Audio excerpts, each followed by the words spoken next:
So guys, welcome back to the channel. Hope you guys are doing absolutely great. విషయం ఏంటంటే video starting నేను చెప్పేస్తున్నా, ఈ video త్రూగా మీరు ఎవరైనా హర్ట్ అవుతే మాత్రం నాకు సంబంధం లేదు. ఐ మీన్ బేసిక్ గా మీకు టైటిల్ అండ్ థంబ్నెయిల్ తో అర్థమైపోతుంది ఈ వీడియో దేని గురించి. It's all about jobs. But jobs కొట్టక ముందు మామూలుగా స్టూడెంట్స్ అన్నా సరే, గ్రాడ్యుయేట్స్ అయినా సరే చేసే మిస్టేక్స్, ఓకే, మా ఫ్రెండ్స్ చేసిన మిస్టేక్స్ అవన్నీ నేను క్లోజ్ కాల్ లో గమనించే ఈ వీడియో చేస్తున్నా. ఈ వీడియోలో నేను ఏది మాట్లాడినా సరే అది కంప్లీట్లీ రియాలిటీ ఓరియంటెడ్ ఉంటుంది. దానివల్ల మీరు హర్ట్ అవుతే మాత్రం నేను ఏం చేయలేను. బట్ ఇన్ కేస్ హర్టింగ్ అనిపిస్తే మాత్రం, మీ ఈగో ఎక్కడైనా హర్ట్ అవ్వడము, మీ హార్ట్కి ఎక్కడైనా తాకడం అనిపిస్తే మాత్రం ఐఎమ్ సారీ, ముందే చెప్పేస్తాను, ఐఎమ్ సారీ. బట్ ఈ వీడియో మీరు ఎండ్ వరకు చూడండి. ఫస్ట్ గ్రాడ్యుయేట్ చేసే మిస్టేక్స్ గురించి చెప్తా, తర్వాత జాబ్ ఎట్లా కొట్టాలో, ఎట్లా సెట్ చేసుకోవాలో, ఎట్లా ట్రాక్ ఎక్కాలో అది చెప్తా. ఎందుకంటే చాలా కాంపిటీషన్ ఉంది. జస్ట్ విశాల్ మెగా మార్ట్ 15,000 రెజ్యూమేలు, అప్లికేషన్లు జస్ట్ ఒక వాచ్మెన్ జాబ్కి, అది కూడా ఇంజనీర్స్ ఎక్కువ దాంట్లో. సో ఇవి కొంచెం సీరియస్ మ్యాటర్, ఓకే, ఇవన్నీ కలుపుకొని మాట్లాడతా. మైండ్లోకి నా ఈగో అవన్నీ తీసేసి ఒక రియాలిటీ టాక్ వేసుకుంటా, మిమ్మల్ని మీరు చాలా ఇంప్రూవ్ చేసుకుంటారు. సో ఆ పర్స్పెక్టివ్ మీద వీడియో చేస్తున్నాం. Let's start the video. ఇప్పుడు చాలా మంది గ్రాడ్యుయేట్ చేసే మిస్టేక్స్ గురించి మాట్లాడదాం. ఎవరైతే గ్రాడ్యుయేట్స్ ఇప్పుడు ప్రజెంట్గా గ్రాడ్యుయేట్ అయ్యిర్రో ఆర్ఎల్స్ అవుతారో, వాట్స్ ఎవర్ మీరు ఏమన్నా చేసుకోరు లైఫ్లో. బట్ ఏంటంటే మీరు గ్రాడ్యుయేట్ అయినాక చాలామంది ఆ స్టూడెంట్ ఫేస్ ఎంజాయ్ చేయడానికి, ఓకే, మేము గవర్నమెంట్కి ప్రిపేర్ అవుతున్నాం, నేను ఎంబీఏ చేద్దాం అనుకుంటున్నా అని చెప్పి ఇయర్స్ వేస్ట్ చేస్తారు. నిజం చెప్పు ఎడ్యుకేషన్ గ్రాడ్యుయేషన్ వరకు చేసుడే ఎక్కువ, మళ్ళీ దానికి ఎంబీఏ అంటే నెక్స్ట్ లెవెల్ స్కామ్. మా ఫ్రెండ్ కానీ స్టోరీ ఉంది, అది కూడా చెప్తా. ఫస్ట్ గవర్నమెంట్ ఎగ్జామ్స్ గురించి మాట్లాడదాం. గవర్నమెంట్ ఎగ్జామ్ ప్రిపేర్ అవుతున్నా అని చెప్పి పేరెంట్స్ నుంచి లిటరలీ తప్పించుకోవడానికే, సొసైటీ నుంచి తప్పించుకోవడానికే ప్రజెంట్గా గ్రాడ్యుయేట్స్ ఎవరైతున్నారో వాళ్ళు అడ్డం పెట్టుకునే మాట గవర్నమెంట్ జాబ్. నిజం చెప్పు. ఫర్ ఎగ్జాంపుల్ ఆడపిల్లలకు కాలేజ్ అయిపోగానే మ్యారేజ్ చేసేస్తారని చెప్పి భయానికి ఆమె ఏమంటే నేను లైఫ్లో కొంచెం సెటిల్ కావాలి, సెటిల్ అయినాక నేను మ్యారేజ్ చేసుకుంటా అని చెప్పి ఎట్లయితే పొడిగిస్తుందో మ్యారేజ్ని, మగ పోర్లు అదే పని చేస్తారు. గ్రాడ్యుయేషన్ అయిపోయిన తర్వాత ఇంకొంచెం జాలీ టైం ఎంజాయ్ చేద్దాం, ఇంకొంచెం స్టూడెంట్ లైఫ్ ఎంజాయ్ చేద్దాము, ఇంకొంచెం టైం పాస్ చేద్దామని చెప్పేసి సొసైటీ అండ్ ఫ్యామిలీ ప్రెషర్ నుంచి తప్పించుకోవడానికి గవర్నమెంట్ జాబ్ అనే సాకటం పెడుతుంది. ఎందుకంటే నీకు తెలుసు, నాకు తెలుసు, లక్షల మంది ట్రై చేస్తారు. దేనికి 10-20 పోస్టులు పడతాయి. ఎట్లా వస్తుందిరా 10-20 పోస్టులు అంటే? గవర్నమెంట్ ఈజ్ లీస్ట్ బాదర్డ్ మీకు గవర్నమెంట్ జాబ్ ఇప్పడానికి. అందరు గవర్నమెంట్ కూర్చోటం. కొంతమంది సరే కూర్చున్నావు, బరాబర్ ఆల్ గుడ్, నువ్వు మంచిగా ప్రిపేర్ అవుతున్నావు, నువ్వు ఫుల్ ఎఫర్ట్స్ పెడుతున్నావు, 2-3 years పెట్టినావు. నువ్వు 2-3 years నీకు ఏం పెట్టుకోలేవు extra activities, just government job మీద కూర్చున్నావు. కానీ నువ్వు గవర్నమెంట్ జాబులు రాసినప్పుడు ఫెయిల్ అయిపోతున్నావు, యావరేజ్ మార్కులు వస్తున్నావు అంటే మనస్ఫూర్తిగా మనసు మీద చేసుకొని చెప్పు. నువ్వు లిటరలీ టైం వేస్ట్ చేయడానికే ఈ పాత్ చూస్ చేసుకున్నావు అంతే. అది మీనింగ్ అదే ఆడికి వస్తుంది. మరి ఇంకేమొస్తుంది మీనింగ్? లక్షల మంది రాస్తారు దేనికి? జస్ట్ 10-20 పోస్టులకి. ఆ గవర్నమెంట్ జాబ్ గవర్నమెంట్ కూడా ఎన్ని జాబ్లను ఇస్తుంది మీకు? ప్రజెంట్ గా గవర్నమెంట్ ఎంప్లాయీస్ ఎవరైతున్నారో వాళ్ళు దిగిపోతే కదా మీకు ఇస్తుంది. ఒకసారి కూడా గవర్నమెంట్ జాబ్ లేకపోతే వాడు దిగడు, వాడు లైఫ్ మొత్తం అందులోనే ఉంటుంది. ఆడ ఉన్న వాళ్ళకే పని లేదు, కొత్తగా మిమ్మల్ని తీసుకొని మీతోనే ఏం పని చేయించుకుంటాడు? మీకు ఎందుకు ఇస్తాడు వారు శాలరీ? అందుకనే పొడిగిస్తారు, ఎక్స్టెండ్ చేస్తారు, ఇగ్నోర్ చేస్తారు, పెండింగ్ లో పెడతారు. ఎప్పుడో ఎగ్జామ్ రాస్తే ఎప్పుడో ఇంటర్వ్యూలు అవుతాయి. అందుకే అంత డిలేగానే వస్తుంది గవర్నమెంట్ జాబ్. ఒక గవర్నమెంట్ జాబ్ కొట్టాలనగానే నోటిఫికేషన్ ఉండగానే విత్ 6 నెలల్లో రాస్తావేమో కాలేజ్ అయిపోగానే. తర్వాత నీకైతే ప్రాసెస్ ఉంటే 2-3 years తీసుకుంటారు. ఈ మధ్య అయితే పోరలు, ఓకే, గ్రాడ్యుయేషన్ అయిపోగానే నేను గవర్నమెంట్ కి ప్రిపేర్ అయితే 2-3 years టైం తీసుకుంటారు. జస్ట్ ప్రిపరేషన్ కి 2-3 years టైం. మళ్ళీ ఎగ్జామ్ రాసిన తర్వాత ఎగ్జామ్ లో మీరు పాస్ అయినా క్వాలిఫై అయినా సరే మళ్ళీ ఎగ్జామ్ రిజల్ట్స్, దాని ప్రాసెస్, ఇంటర్వ్యూ ప్రాసెస్, ఇవన్నీ మన 2-3 years టైం. 6 years ఒక గవర్నమెంట్ జాబ్ అయినా 6 years బుక్కరా బై. 6 years లా నీకు ఎక్కితే నీకు ఏం సాలరీ వస్తుంది? ఫర్ ఎగ్జాంపుల్ మా ఫ్రెండ్ గాడు HMWS లో ఎక్కిండు, వాడి salary 35K. 6 years time frame లో ఒక కామన్ జాబ్ చేసుకుని 20,000 ఉట్టిగానే ఇస్తాడు వాడు నీకు స్టార్టింగ్. సో గ్రాడ్యుయేట్స్ ఈ గవర్నమెంట్ ఎగ్జామ్ అనే సాకు అడ్డం పెట్టుకుంటారు, just society and family pressure తప్పించుకోవడానికి. ఇంకొంతమంది ఎంబీఏ అడ్డం పెడతారు. నేను ఎంబీఏ చేస్తా, అది చేస్తా, ఇది చేస్తా. అరే గ్రాడ్యుయేషన్ వరకు చదివించేదే ఎక్కువ రా పేరెంట్స్. నిజం చెప్తున్నా, పేరెంట్స్ కూడా తెలుసు గ్రాడ్యుయేషన్ వరకు చదివించడే ఎక్కువ, ఆడి వరకే చదివియాలి. అందుకే గ్రాడ్యుయేషన్ అయిపోయిన పెళ్లి చేయాలి ఆడపిల్లకని చూస్తారు. గ్రాడ్యుయేషన్ వరకు చదివియాలి ఎందుకంటే అక్కడ కూడా చదువుకున్నాడు, గ్రాడ్యుయేట్ మావాడు కూడా అని జస్ట్ చెప్పుకోవడానికి పేరెంట్స్ కూడా చాలా ఐడియా ఉంటుంది. బిజినెస్ లోనే మస్తు పైసా, బిజినెస్ చేసుకుని కూడా బతకచ్చు. బట్ బిజినెస్ ఒక్కటే కాదు, చదువు సంద లేకుండా బిజినెస్ చేస్తే మాత్రం వాడికి ఎంత పైసా ఉన్నా సరే వాల్యూ ఉండదు అని చెప్పేసి జస్ట్ గ్రాడ్యుయేషన్ చేయరాబే అని చెప్పి గ్రాడ్యుయేషన్ మీద ప్రెషరైజ్ చేస్తారు అంతే. తర్వాత ఎక్కువ పట్టించుకోరు. మీరు యాజ్ సూన్ యాజ్ మీరు గ్రాడ్యుయేషన్ అయిపోగానే మీరు జాబ్ ఎక్కడం మచ్ బెటర్. నీకు నా ఎగ్జాంపుల్ చెప్తాను. నేనున్నా గ్రాడ్యుయేషన్ అయిపోగానే నేను నార్మల్ జాబ్ ఎక్కిన, BPO job, business process outsourcing. మా ఫ్రెండ్ ఉన్నాడు, వాడని చేసి నేను ఎంబీఏ చేస్తా అని చెప్పి ఎంబీఏకి పోయింది. ఎంబీఏలో వానికి ఖర్చు అయింది literally 20 to 25 lakhs one MBA complete చేయడానికి. అది ఎక్కడ అంటే ఇది ఇంటర్నేషనల్ సమ్ కాలేజ్ ఇక్కడెక్కడనో ఉంటుంది, ఓకే, సిటీ అవుట్స్కట్స్ లో. అక్కడ మల్టిపుల్ మూవీ షూటింగ్స్ కూడా అయితే ఆ ఎంబీఏ కాలేజ్ మీకు తెలుసు చాలా ఫేమస్ కాలేజ్. ఆ ఎంబీఏ కాలేజ్లో 20-25 లక్షలు స్పెండ్ చేసిండు. ఇంజనీరింగ్ వరకు చదువుకుండు. ఇంజనీరింగ్ వరకు మా వాడికి వాళ్ళ పేరెంట్స్ పైసలు కట్టిర్రు, కాలేజ్ ఫీజు, ఎగ్జామ్ ఫీజు అవన్నీ. నాకంటే free seat, Rajasekhar Reddy free seat కాబట్టి నేను చదువుకొని బయటపడ్డా బరాబర్. మా ఫ్రెండ్ గారికి ఆల్రెడీ కాలేజ్ ఫీజు కట్టి చదివించాడు, గ్రాడ్యుయేషన్ చేసిండు, పాస్ అయ్యిండు, బయటకు వచ్చిండు. మళ్ళీ ఎంబీఏకి 20-25 లక్షలు స్పెండ్ చేసిండు. ఆన్ ది అదర్ హ్యాండ్ నేను ఆ గ్రాడ్యుయేషన్ అయిపోయి బయటికి రాగానే నార్మల్ బీపీఓ జాబ్ ఎక్కిన. ఫస్ట్ ఒక జాబ్ ఎక్కిన 20,000 శాలరీ, నెక్స్ట్ ఇంకో జాబ్ ఎక్కిన అమెజాన్లో 35-40 శాలరీ, దానికి వచ్చే ఇన్సెంటివ్స్ ఎక్స్ట్రా కలుపుకుంటే 70 దాకా వచ్చేస్తుంది. సెకండ్ ఇయర్లోనే నేను జాబ్ ఎక్కిన సెకండ్ ఇయర్లో నేను 70-60K ఎర్న్ చేస్తున్నా మంచిగా. అదర్ హ్యాండ్లో మా ఫ్రెండ్ గాడు ఎంబీఏ కంప్లీట్ చేయడానికి పనులు ఉన్నాడు. ఎంబీఏ కంప్లీట్ చేసినాక నేను మెల్లగా నాన్ ఐటీ నుంచి ఐటీలోకి వచ్చిన. నా ప్యాకేజ్ ఒక 14-15 వరకు సెట్ అయింది. మాడ్ ఇప్పుడు చదువుకొని ఎంబీఏలో పైసలు ఇన్వెస్ట్ చేసి గుర్తుపెట్టుకోరు, నేను ₹1 ఇన్వెస్ట్ చేయాలి. ఇక్కడ నా గ్రాడ్యుయేషన్ అయిపోయిన నేను జాబ్ ఎక్కినా, నాకు వేరే నాన్ ఐటీ నుంచి ఐటీలోకి కన్వర్ట్ అయినా, నా శాలరీ మంచిగా ఫిక్స్ అయింది. మాడు ఎంబీఏ చేసిండు, 25 లక్షలు ఎక్స్ట్రా స్పెండ్ చేసి ఎంబీఏ చేసినాక వాడు బయటకు వచ్చినాక వాడికి వచ్చిన జాబ్ కూడా సేమ్ అంతే, 13-14 ప్యాకేజ్. ఇది బెటరా, నేను రూపాయి కూడా ఖర్చు పెట్టలేదు. ఇద్దరం సేమ్ సైకిల్ దగ్గర ఆపినాం కదా. సరే మా వాడు ఎంబీఏ చదివిండు, వాడు రియల్ లైఫ్ లో వాడికి యూజ్ అయింది, వాడు ఒక బిజినెస్ లాంచ్ చేసిండు, ఆర్ఎల్స్ ఒక బిజినెస్ పర్సన్ లా ఎస్టాబ్లిష్ అయిందంటే I appreciate it. But most of the MBA students ఎవరైతే ఎంబీఏ చేసారో వాళ్ళు కూడా నార్మల్ లైఫ్ లోకి సెటిల్ అవుతున్నారు. ఫర్ ఎగ్జాంపుల్స్ మీ వాళ్ళ దాంట్లోనే ఉంటారు, పోయి చెక్ చేసుకోండి ఏమైనా అయితే. ఎవరైనా ఎంబీఏ గ్రాడ్యుయేట్స్ ఉంటే మీ దాంట్లో వాళ్ళ లైఫ్లో ప్రజెంట్గా ఏం చేస్తారో అది చూసుకోండి. వాళ్ళకి జస్ట్ 2-3 years వేస్ట్ అయినట్టే. వాళ్ళు నిజంగా ఏదైనా ఎంబీఏ ఫీల్డ్లో సెట్ అయ్యారు, బిజినెస్ మేనేజింగ్ దాంట్లో సెట్ అయ్యారంటే all good, appreciate them. But బేసిక్గా 90% of the MBA students normal లైఫ్లోకి సెటిల్ అవుతారు. జస్ట్ ఏంటంటే వాళ్ళు ఇంకో 2-3 years వేస్ట్ అవుతాయి. ఈ ఇంజనీరింగ్ అయిపోయినాక కూడా ఇట్లా చేస్తాం అట్లా చేస్తామా. అందుకే నాకు ఎవరైతే గ్రాడ్యుయేట్స్ ఇంజనీరింగ్ అయిపోగానే నేను గవర్నమెంట్ జాబ్ చేస్తాను, నేను ఎంబీఏ చేస్తా అంటారో నాకు క్లియర్ కట్గా ఏమనిపిస్తుంది అంటే వాడికి లైఫ్ సీరియస్నెస్ లేదు, వెంటనే జాబ్ ఎక్కాలని లేదు. అది ఎక్కబుద్ధి కాకనే గవర్నమెంట్ జాబ్లను అడ్డం పెట్టుకుంటాడు, సాకు ఎంబీఏని అడ్డం పెట్టుకుంటాడు. ఇప్పుడు మా ఫ్రెండ్ గారు ఎగ్జాంపుల్ చెప్తా, ఎవరైతే గవర్నమెంట్ జాబ్ కోసం వెయిట్ చేస్తారో వాళ్ళ ఎగ్జాంపుల్ చెప్తా. గవర్నమెంట్ జాబ్ కోసం మా ఫ్రెండ్ కూడా అప్పుడు 7 years వేస్ట్ చేసి 7 years వేస్ట్ చేసి ప్రతిసారి 2-3 మార్క్స్ అని ఫెయిల్ అవుతుండే. ఇప్పుడు రీసెంట్ గా 6-7 years వేస్ట్ అయినాక ఇప్పుడు వేరే నార్మల్ జాబ్ ఎక్కిండు, వాడి శాలరీ 15,000. ఇప్పుడు వాడికి ఏజ్ 28-29, ఇప్పుడు 15,000 శాలరీ అయితే వాడు గ్రో ఎప్పుడు అవుతాడు, లైఫ్ ఎట్లా సెట్ చేసుకుంటాడు, ఎప్పుడు 50-60,000 వస్తాడు, ఎప్పుడు పెళ్లి చేసుకుంటాడు, ఏం సంగతి ఆలోచించు. 6-7 years వేస్ట్ అయిపోయినాయి కదా. ఒక దుక్కి ఎంబీఏ చేసినా కూడా మళ్ళీ ఇద్దరం సేమ్ ట్రాక్ దగ్గరకు ఆగినాం. ఏం తేడా ఉంది, మరి అవసరం ఏముందిరా. ఇప్పుడు ఇంకొక స్టోరీ చెప్తా. మా ఫ్రెండ్ మా ఫ్రెండ్ వాళ్ళ తమ్ముడు, వాడు బీటెక్ 3rd year. ఇప్పుడు నేనేమన్నా 3rd year అయిపోయింది కదరా, పోయి జాబ్ ఎక్కరా అని చెప్పి వానికి ప్రిపేర్ చేపించి జాబ్ పంపించాం. వాడు రీసెంట్ గా జాబ్ ఎక్కిండు. ఆ జాబ్ లో వానికి ఎక్కిన శాలరీ 18,000-20,000 వరకు శాలరీ వాడి ప్రెసెంట్ గా. ఇంకా వాడిని బీటెక్ కంప్లీట్ కాలేదు. వాడు బయటకు వచ్చేసరికి ఏమవుతుంది అంటే, వాడు ఇప్పుడు ఐటీఏ సిఎస్సి, వాడు బయటకు వచ్చేసరికి వాడికి ఈ ఎక్స్పీరియన్స్ యాడ్ అవుతుంది. సిఎస్సి చదువుకుని కాబట్టి ఐటీ ఎక్స్పీరియన్స్, ఐటీ దాంట్లో పోయే ఛాన్స్ ఉంటుంది. అండ్ మోర్ ఓవర్ నేను ఏమన్నా అంటే, ఏమైతే వీడు సంపాదిస్తున్న ప్రజెంట్ గా ఈ జాబ్ నుంచి, ఆ జాబ్ లకి వచ్చే పైసలు నీ మీద నువ్వు ఇన్వెస్ట్ చేసుకోరు, ఒక 5-6 వేలు ఇన్వెస్ట్ చేసుకో, ఆన్లైన్లో కోర్సులు నేర్చుకో, 5-10,000-15,000 ఉంటుంది, నేర్చుకొని ఇంకెక్కువ అడ్వాన్స్ అవ్వు. నువ్వు గ్రాడ్యుయేషన్ అయిపోయేసరికి నువ్వు ఉన్న లెవెల్కి ఆల్రెడీ జాబ్ ఎక్స్పీరియన్స్ ఉంది, సిఎస్సితో పాటు నువ్వు అడ్వాన్స్ కోర్సులు కూడా చేసినావు ఆన్లైన్లో, నీకు ఆ సర్టిఫికేషన్లు కూడా ఉంటాయి. అప్పుడు నువ్వు ఏదైనా ఇంటర్వ్యూకి వెళ్తే, ఐటీ ఇంటర్వ్యూకి వెళ్తే నీకు ఎక్కువ ప్రిఫరెన్స్ ఉంటుంది. అండ్ మోర్ ఓవర్ వాడు తక్కువ శాలరీ ఇవ్వలేడు, ఎందుకంటే ఆల్రెడీ ఎక్స్పీరియన్స్ ఉంది. ఈ ఎక్స్పీరియన్స్ నీకు పలానా ప్యాకేజ్ 20, నెక్స్ట్ టైం ఏదైనా ఐటీకి పోతే నీకు కమ్సే కమ్ 30-40 ఇవ్వాలాడు తప్పదు. 30-40 మధ్యలో ఎక్కితేనే బీటెక్ నుంచి బయటికి రాగానే నీకు 30-40 శాలరీ అంటే ఏం తక్కువ మాట కాదు. అప్పటికి నువ్వు సింగిలే ఉంటావు, నీ ఏజ్ హార్డ్లీ 21-22-23 ఉంటుంది నీ ఏజ్. ఆ ఏజ్కి 30-40 శాలరీ ఆల్ గుడ్. దానికంటే అవసరమా నీకు? నువ్వు స్టెప్ స్టార్ట్ చేయడం ఎక్కడికైనా స్టార్ట్ చేసినావు కదా, ప్రీ ప్లానింగ్. ఇంకొక అమ్మాయి ఉంటుంది, ఆమె అయితే 19 years జాబ్ ఎక్కింది. నేను అమెజాన్లో చేసేటప్పుడు మా ఫ్రెండ్ వాళ్ళ కజిన్, ఆ అమ్మాయికి అమెజాన్లో చేయబట్టి ఇప్పుడు I think 6 or 8 years of experience. తన ప్యాకేజ్ ఇప్పుడు అక్షరాల 30 లక్షల పైన ఉంటుంది ఇయర్లీ ప్యాకేజ్. మళ్ళీ దాని ఏమైనా ఇన్సెంటివ్స్ ఉంటే అమెజాన్ లో వర్క్ చేసే వాళ్ళు అడుగురు ఎట్లా వస్తాయి వాళ్ళకి పైసలు. ఒక్కొక్కరికి కమ్సే కమ్ షేర్స్ వస్తాయి, ఆ షేర్లు వాల్యూ వేరీ అవుతుంది.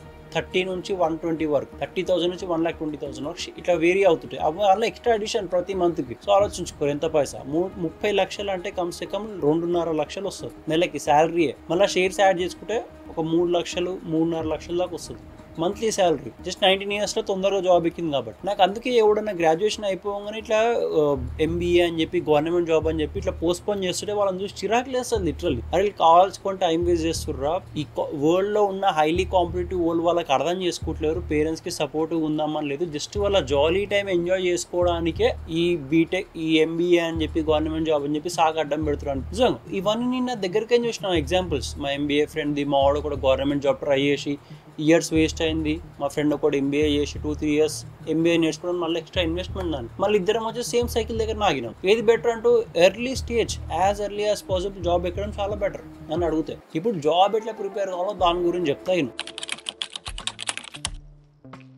విషయం ఏంటంటే ఇప్పుడు చాలా మందికి ఒక చిన్న భయం ఉంటుంది, అరే ఎట్లా మాట్లాడతాం, ఎట్లా ట్యాకిల్ చేస్తాం ఇంటర్వ్యూలో అని. ఇంటర్వ్యూలోకి వెళ్ళేటప్పుడు నువ్వు బేషరం అయిపోయి వెళ్ళిపోవాలి. నాకు బేషరం రాపోయి నాకు ఇజ్జత్ లేదు అనుకోవాలి. నిజంగా అట్లయితేనే జాబ్ కొడతావు. చాలా మంది యంగ్స్టర్స్ కొడితే కాలేజీలో ఉంటారు, వాళ్ళు ఏమనుకుంటారు అంటే అరే నా పరువు పోతుంది అని మాట్లాడకపోతే, అరే నా పరువు ఏం కావాలరా, ఏం పరువురా, ఏం సంపాదించుకురా అని చెప్పి పరువు నీకు. ఎవడో ఇప్పుడు లక్షల హెచ్ఆర్లు వేల కంపెనీలు ఒక దగ్గర పోతాడు, మర్చిపోతావు నిన్ను. నువ్వు పోతావు వాని దగ్గరికి, ఒక ఇంటర్వ్యూ ఇస్తావు, నువ్వు ఫ్లాప్ అయిపోయి రిజెక్ట్ అయిపోయినావు అంటే వాడు నెక్స్ట్ ఒక సెకండ్ క్యాండిడేట్ థర్డ్ క్యాండిడేట్ తీసుకునే నీ మర్చిపోతాడు వాడు. అంత ఈజీగా దునియా మర్చిపోతుంది. నీకు ఏ విషయంలో ఇజ్జత్ ఉన్నాడు అనిపిస్తుంది. ఇప్పుడు నన్ను అంటావా, మేము కూడా మస్తు ఇంటర్వ్యూలు ఫెయిల్ అయినాం. ఫస్ట్ ఒక 4-5 ఇంటర్వ్యూస్ నాకు ఫెయిల్ అయినాకనే నాకు జెన్పాక్లో ఇంటర్వ్యూ కొడితే అప్పుడు వచ్చింది, అప్పుడు విప్రోలో వచ్చింది. నేను మా ఫ్రెండ్ గాడు ముస్లిం ఆడు, ఓకే, ఇద్దరము బేషరంగా ఎక్కడ ఇంటర్వ్యూ అయితే అక్కడ పోతుండే టైం పాస్కి, జస్ట్ టైం పాస్కి. జాబ్ రాకముందు టైం పాస్కి పోయినా ఇంటర్వ్యూలు క్రాక్ చేయడం అంటే ఓకే. జాబ్ వచ్చినాక కూడా జస్ట్ మమ్మల్ని మేము రివైజ్ చేసుకోవడానికి టైం పాస్కి ఇంటర్వ్యూలు అటెండ్ అవుతుండే. వాడు నేను కలిసి అటెండ్ అయిన ఇంటర్వ్యూ లేదు. ప్రతి ఒక్క కంపెనీలో జస్ట్ టైం పాస్కి పోతుండే.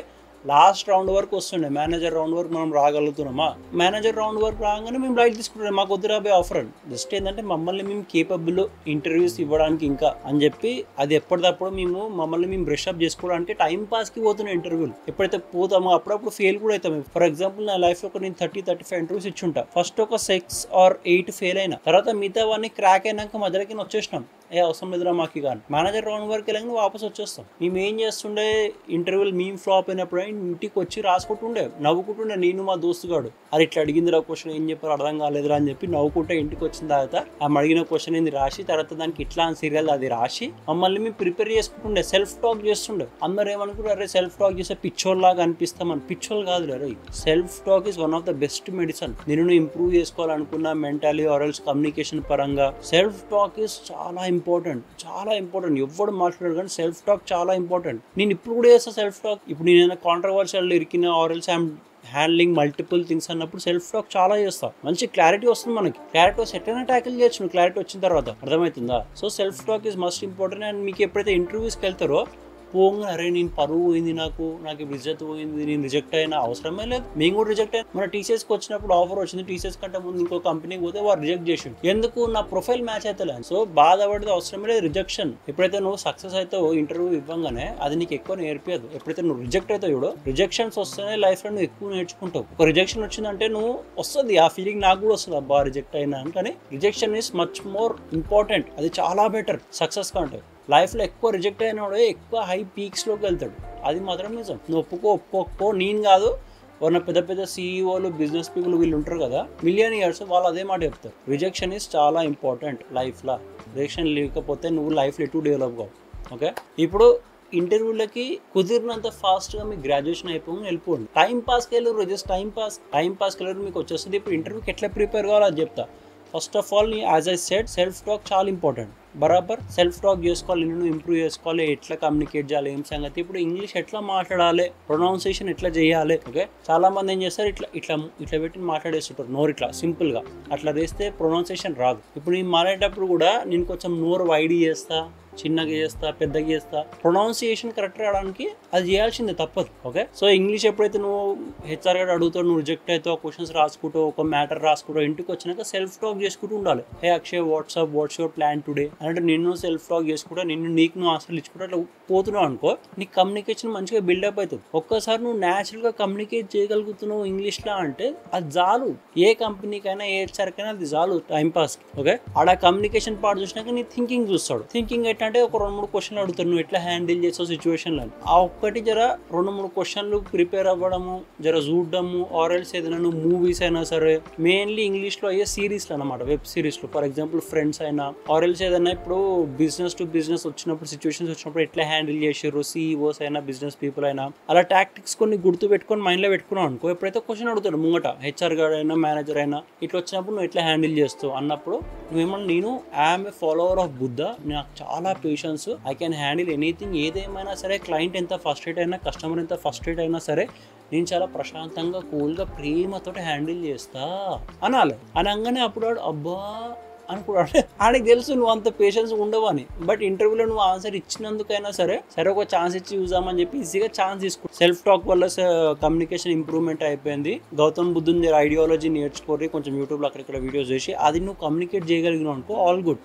సెలెక్ట్ అయిపోతుంది. Third, grammar test. గ్రామర్కి కొన్ని వెబ్సైట్లు ఉంటాయి ఆన్లైన్లో, ఓకే, ఏంటంటే పియర్సన్ అని చెప్పేసి ఇంకా కొన్ని వెబ్సైట్లు ఉంటాయి. మోస్ట్లీ అన్ని కంపెనీస్ వాడేది పియర్సన్ వెబ్సైట్. మీకు ఇక్కడ పక్కన ఇక్కడ లోగో వచ్చేస్తుంటుంది. ఆ పియర్సన్ వెబ్సైట్లోకి వెళ్ళేసి రిజిస్టర్ అయ్యి జస్ట్ కమ్యూనికేట్ చేయడము, missing sentences, paragraph writing, whatsoever, చిన్నది బేసిక్ 10th క్లాస్ స్టడీస్లో అయితే ఉంటుంది ఇంగ్లీష్, అదే ఇంగ్లీష్ అనమాట. జస్ట్ నువ్వు ఒకటి ప్రాక్టీస్ చేసుకున్నావు అనుకో, బస్ 90% ఈ సెలెక్షన్ అయిపోయింది బీపీఓ జాబ్లో. బీపీఓ జాబ్ ఎక్కేస్తావు ఈజీగా. ఇప్పుడు బీపీఓ జాబ్ ఎందుకన్నా చెప్తా, ఎందుకంటే నేను కూడా బీపీఓ జాబ్ చేశాను. నాన్ ఐటీ నుంచి ఐటీలోకి వచ్చిన. ఫస్ట్ విప్రో, అమెజాన్లో చేసేటప్పుడు వచ్చిన మనీ సెల్ఫ్ ఇంప్రూవ్మెంట్, ఐటీ కోర్సులు నేర్చుకోవడం, నన్ను ఇంప్రూవ్ చేసుకోవడం, ఎంఎస్కి పోదామని చెప్పి దాని మీద పైసలు ఎగరేసిన, సొంతంగా సంపాదించుకున్న పైసలు, దాంతో ఒక బైక్ కొన్నా. నీ ఆశలు కూడా తీర్చుకోవాలి, అప్పుడే నీకు ఎక్కువ కష్టపడే బుద్ధి అవుతుంది. నువ్వు నీ ఆశల మీద చంపుకుంటుంటే నీకు కష్టపడే బుద్ధి కాదు. సో నాకు వచ్చిన పైసలతో నేను ఒక ఎన్ఫీల్డ్ కొనుక్కున్నా, థండర్ బర్డ్ ఎన్ఫీల్డ్. ఒక తిరిగిన, ట్రిప్పులు వేసిన, మస్తు తిరిగిన తర్వాత లైఫ్లో ఇంకొక స్టెప్ వేద్దామని అని చెప్పి వచ్చే పైసలతోనే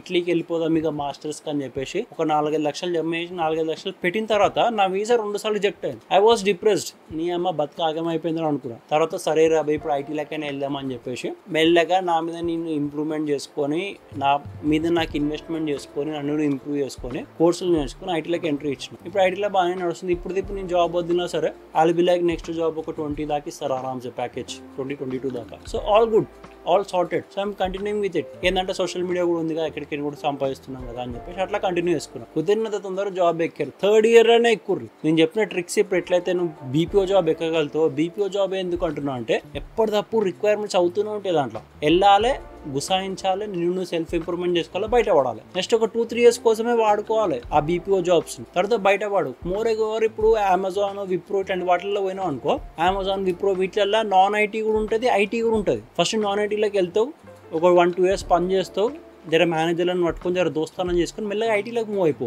మస్తు బెటర్ చిల్. ఇంకా అమెజాన్ కూడా అదే పని చేసిండు ఒకడు, మా వాడు. ఎక్కినప్పుడు 3-4 lakhs ప్యాకేజ్ ఉండే, సడన్గా ఐటీలోకి మూవ్ అయ్యిండు. ఒక 1 year వేసిండు. తర్వాత ఐటీలోనే ఇంకో ప్రాజెక్ట్లోకి వెళ్ళిండు, సడన్గా 18 lakhs ప్యాకేజ్. మజా వస్తుంది, ఓకే, మజా వస్తుంది. జస్ట్ ఏంటంటే జర పేషెన్స్ ఆడేది. అండ్ చాలా మంది అంటే స్టార్టింగ్ ఫియర్ తట్టుకోలేకనే, ఓకే, ఇంటర్వ్యూస్ రిజెక్షన్స్ ఈ ఫియర్ తట్టుకోలేకనే ఇంకొంచెం కంఫర్ట్ జోన్లో ఉందామనే ఈ ఎంబీఏ, గవర్నమెంట్ జాబ్ అని చెప్పి టాక్టిక్స్ అన్ని అడ్డం పెడతారు. పేరెంట్స్ నుంచి, సొసైటీ నుంచి తప్పించుకోవడానికి. నిజం చెప్పు, మనసు మీద చేసుకొని చెప్పు, అది తప్ప వేరే రీజన్ లేదు. అర్థమైందా? ఎందుకంటే ఎర్లీగా జాబ్ ఎక్కినాడు, ఆల్రెడీ అదే పొజిషన్కి వస్తున్నాడు, ఒక 2 years ఎంబీఏ చేసినాడు, అదే పొజిషన్కి వస్తున్నాడు. ఎవరైతే గవర్నమెంట్ జాబ్ కోసం వెయిట్ చేస్తున్నారో వాళ్ళు చాలా లేట్గా కెరియర్ స్టార్ట్ చేస్తారు, అది వాళ్ళకే లాస్. ఓకే, సో ఇది పర్స్పెక్టివ్ నీకు చెప్పింది. Don't wait any longer. ఎందుకంటే నువ్వు ఎంత లాంగ్గా వెయిట్ చేస్తావు, నువ్వు అంత మందితో ఎక్కువ మందితో కంపీట్ చేయాల్సి వస్తుంది. ఫర్ ఎగ్జాంపుల్ నువ్వే ఒక కంపెనీ నడిపిస్తున్నావు అనుకో, 2 పోర్లు వచ్చింది నీ దగ్గరికి. ఒక్కోడికి ఫ్రెషర్ రీసెంట్గా వచ్చిండు, ఇంకొకరికి బీటెక్ అయిపోయి 2-3 years అవుతుంది. నీకు ఎట్లా ఇంప్రెషన్ వస్తుంది? ఇప్పుడు నువ్వు కొన్ని హైర్ చేసుకోవాలి. ఐడు యంగ్ ఉన్నాడు రాబాయ్, ఇటు రీసెంట్గా పాస్ అవుట్ రాబాయ్, వీనికి వర్క్ చేసే హ్యాబిట్ వీనికి ఉంది, వీనికి ఆ జీల్ ఉందని చెప్పి నువ్వు వీడిని తీసుకుంటావా? లేకపోతే ఈ 2-3 years వేస్ట్ చేసినావు, ఈ 2-3 years వేస్ట్ చేసిన వీనికి ప్రిఫరెన్స్ ఇస్తావా? బేసిక్గా ఓవరాల్గా వీడు చెప్తాడు ఇప్పుడు నేను అది చేసిన ఇది చేసిన అని చెప్పి. అంత ఈజీగా నమ్మరు హెచ్ఆర్లు, కొంత పిచ్చోళ్ళు కాదు, నమ్మరు. వీడిని అడుగుతారు ఎప్పుడు కంప్లీట్ చేసినారు అంటే నేను ఈ ఇయరే కంప్లీట్ చేసిన అంటే సరే వచ్చేసి అంటారు. 2 years అంటే ఓకే లెట్స్ నెక్స్ట్ టైం అన్నట్టు పంపించేస్తారు. నువ్వు ఎంత లేట్ చేస్తే నువ్వు అంత కొత్త బ్యాచ్ కంప్లీట్ చేయాల్సి వస్తుంది. ఫర్ ఎగ్జాంపుల్ 2025, ఓకే, నువ్వు వెయిట్ చేసినావు, జాబ్ ఎక్కలేవు. తర్వాత నెక్స్ట్ ఇయర్ జాబ్ ఎక్కుతా అని చెప్పేసి 1 year గవర్నమెంట్ ట్రై చేసినావు, రాదు 2026లో ఎక్కినావు అనుకో, అప్పుడు నువ్వు 2025 ఈసారికి ఎవరైతే బ్యాక్ స్టాబ్ అయిపోయారో, బ్యాక్ స్టెప్ వేసేసారో వాళ్ళతో కంప్లీట్ చేయాలి. మళ్ళీ 2026 తో కూడా కంప్లీట్ చేయాలి. మళ్ళీ 2027 వరకు అంటే 2 years వేస్ట్ చేసినాం అనుకో, మళ్ళీ 2025, 2026, 2027 3 బ్యాచ్లతో కంప్లీట్ చేయాలి. ఎట్లా చేస్తావు? కాంపిటీషన్ నీకు పెరుగుతూనే ఉంటుంది, నీకు వాల్యూ ఇయర్ తర్వాత. మా సిస్టర్ ఇట్లా మా కజిన్స్లో ఒక ఆమె ఇట్లనే గవర్నమెంట్ జాబ్ ట్రై చేస్తా, నాకు చిన్న జాబులు నేను చెయ్యి అది అని చెప్పేసి ఆగిర్రు. 3 years అయినాక ఎవరు జాబ్ ఇస్తలేరు వాళ్ళకి, అట్లా ఉంటుంది. Okay, so don't waste much time. Okay, కుదిరినంత వరకు as soon as possible job ఎక్కేసేయాలి. ఫస్ట్ కెరియర్లో ఎంత ఫాస్ట్గా జాబ్ స్టార్ట్ చేస్తే అంత బెటర్ మీకు. తర్వాత మిమ్మల్ని మీరు సెల్ఫ్ ఇంప్రూవ్మెంట్ చేసుకుని ఐటీలోకి వెళ్తావో మాస్టర్స్కి వెళ్తావో it's up to you. And చాలా మంది మాస్టర్స్ కూడా వెళ్ళిపోతున్నాం అదేనండి, ఎందుకు పోతున్నారు నాకు అర్థమైతలేదు. అక్కడ పోయిన వాళ్ళు బాగానే ఉంటారు. స్టార్టింగ్లో ఎంత అధ్వానం బతుకుంటుంది అంటే పార్ట్ టైంలు చేసుకుంటా, అది చేసుకుంటా, ఇది చేసుకుంటా. అండ్ గర్ల్స్ గురించి అయితే చెప్పొద్దు మాస్టర్స్లో, వాళ్ళు లిటరల్లీ అక్కడికి వెళ్ళి వ్యభిచారం నడిపిస్తారు ఇన్ సాఫ్ట్వేర్. ఇది డార్క్ ట్రూత్, మీకు తెలుసో తెలియదు. కానీ ప్రజెంట్గా అందరి సిచ్యువేషన్ అదే అవుతుంది. మేము సెటిల్ గారు అక్కడికి వెళ్ళాక సెటిల్ అవుతారేమో, కానీ మన ఇండియన్ పర్స్పెక్టివ్, మన ఇండియన్ మైండ్ సెట్ ప్రకారం చూస్తే ఆ మావాడు బయట నుండి సెటిల్ అయ్యిండు అని అనుకుంటారు. కానీ అక్కడ వాల్యూతో చూసుకుంటే మీ కూడా ఎంత పీకిందని, అక్కడ వాల్యూతో వాళ్ళు అంత పీకింది ఏమి ఉండదు. అక్కడ నిజంగా మనమైతే లైఫ్ లీడ్ చేస్తున్నాం ఇక్కడ, వాళ్ళు అదే లైఫ్ లీడ్ చేస్తారు. అక్కడ నెక్స్ట్ ఏంటంటే అక్కడ చూడడానికి నీట్గా క్లీన్గా ఉంటుంది, సఫిస్టికేటెడ్ ఉంటుంది, గంతే. అక్కడ కరెన్సీ వాల్యూ కొంచెం ఎక్కువ, ఇక్కడ కరెన్సీ వాల్యూ కొంచెం తక్కువ, గంతే. పెద్ద తేడా ఏం లేదు. ఓకే, సో అదన్నమాట మ్యాటర్. ఎవరైతే గ్రాడ్యుయేట్స్ ఈ వీడియో చూసారో, ఇంకా మీరు ఏమైనా హర్ట్ అయి ఉంటే సారీ మళ్ళీ చెప్పేస్తున్నా, బట్ ఇది చెప్పింది మీ మంచి కోసం, జస్ట్ ఒక రియాలిటీ చెక్. సొసైటీ నుంచి, ఫ్యామిలీ నుంచి, పేరెంట్స్ ప్రెషర్ నుంచి తప్పించుకోవడానికి ఇలాంటి సాకులే అడ్డం పెట్టుకోకండి. కుదిరినంత ఫాస్ట్ గా జాబ్ ఎక్కండి, that will help you lot. Okay, 19 years కి ఒక అమ్మాయి జాబ్ ఎక్కింది, మా ఫ్రెండ్ కజన్. ఆమెకి ఇప్పుడు 23, 24, తన శాలరీ 30 లక్షలు అంటే ఆలోచించరే, 30 లక్షలు, అర్థమైంది? Don't waste time. ఓకే, నీ లైఫ్ లో కూడా చాలా లక్కీ ఛాన్సెస్ వస్తాయి. ఆర్ ఎల్స్ వచ్చే పైసతో నీకు నువ్వు ఎంజాయ్ చేసుకోవచ్చురా, పేరెంట్స్ కి సపోర్ట్ చేయొచ్చురా, సెల్ఫ్ ఇంప్రూవ్మెంట్ చేసుకోవచ్చురా, నిన్ను స్పాన్సర్ చేసుకోవచ్చురా మాస్టర్స్ కి. ఎవరి మీద డిపెండెంట్ అయ్యే అవసరం ఉండదురా. నా లెక్క బైకులు కొనుక్కొని తిరగచ్చురా రోడ్ల మీద, నా మోటో బ్లాగ్స్ ఉంటాయి, పోయి చూసుకోండి. మస్తు ఎంజాయ్ చేసిన లైఫ్ జాబ్ ఎక్కగానే. ఓకే, సో కుదిరినంత ఫస్ట్ జాబ్ ఎక్కండి. గవర్నమెంట్ జాబ్లో ఏం పెట్టలేదు, గవర్నమెంట్ జాబ్ అని వెయిట్ చేయకండి, ఏం పెట్టలేదు ఆడ. ఓకే, గవర్నమెంట్ జాబ్ అయినా సరే నీకు వచ్చే శాలరీ తక్కువ, ఈ మధ్య అంత బెనిఫిట్స్ కూడా తగ్గించారు. అండ్ మోర్ ఓవర్ ప్రెషర్ పెంచారు గవర్నమెంట్ జాబ్స్ చేసేటోళ్ళకి. కాండి మా ఫ్రెండ్ గారు గవర్నమెంట్ జాబ్ ఇద్దరు తీసుకొచ్చి కూర్చోబెడతా వీడియోలో మాట్లాడు. ఓకేనా, బట్ మీ మంచి కోసం చెప్తున్నా, డోంట్ వేస్ట్ మచ్ టైం. కుదిరినంత ఫాస్ట్గా ఏదో ఒక దాంట్లో జొర్రండి ఫస్ట్, తర్వాత మెల్లగా షిఫ్టింగ్ చేసుకోవచ్చు లైఫ్ని. ఓకే, బట్ ఫస్ట్ నువ్వు ఎంట్రీ ఇవ్వడం ముఖ్యం, ఎంట్రీ ఇవ్వాలి. Okay, work life professional entry ఇస్తేనే నీకు చాలా బెటర్. అండ్ సొసైటీ కూడా నువ్వు ఎంత సంపాదిస్తున్నావు దాని మీద నీకు ఎక్కువ వాల్యూ ఇవ్వదు. కానీ నువ్వు ఇంట్లో ఖాళీగా కూర్చున్నావా, అలా ఆర్ఎల్స్ ఏదో ఒక పని చేస్తున్నావా, అది 10,000 జాబ్ అయినా సరే, వీడు పని చేస్తున్నంటే సరే తక్కువ సంపాదిస్తున్నావు, సరే వీడు పని చేస్తున్నా అని చెప్పి, నువ్వు పని చేస్తున్నావు, ఒక మొగుడివి పని చేస్తున్నావు అని చెప్పి ఆ మాటకే రెస్పెక్ట్ ఇస్తారు. అది కథ. సో ఇది మ్యాటర్ అనమాట. ఇది మీకు వచ్చిన రియాలిటీ చెక్ ఈ వీడియో త్రూగా. I hope you guys understand. మీకు ఏ యాంగిల్లో అయినా సరే వీడియో నచ్చినట్టయితే please make sure to like, share, subscribe. And మళ్ళీ కలుద్దాం నెక్స్ట్ వీడియోలో. Until then bye bye, take care, see yeah.